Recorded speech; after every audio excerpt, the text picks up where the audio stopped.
आपका सबसे बड़ा डर क्या है? क्या? सबसे बड़ा फेर क्या है? सबसे बड़ा फेर, डर। डर। फिर डर। जी।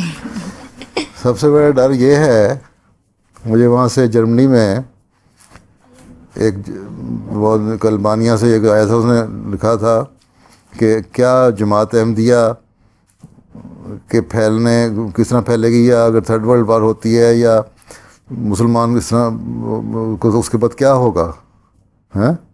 बहुत बड़े ख़तरे की बात है। तो मैं कहा वो तो जो होगा तो भाई अगर जो हो जाएगी, लेकिन उसके बाद लोग मज़हब की तरफ रुजू करेंगे, और उस वक़्त ना उसने ये लिखा कि फिर लोग इधर उधर भटक जाएंगे, देवबंदी वहाबी दाइश और तालिबान वगैरह कब्ज़ा कर लेंगे लोगों पे। मैं कहा नहीं, इस तरह नहीं होगा। जब ऐसी बात होगी तो इन चीज़ों पे कब्ज़ा नहीं होगा, बल्कि लोग अल्लाह ताला की तलाश में होंगे। और अल्लाह ताला का वादा है, और हम देख भी रहे हैं कि आहिस्ता आहिस्ता वो पूरा भी हो रहा है।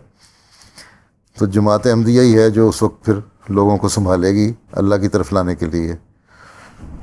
तो इसलिए मेरा फियर जो है वो ये नहीं है कि डर, मेरा खौफ ये नहीं है कि वो बात हम उखड़ जाएंगे सारे और क्या हो जाएगा।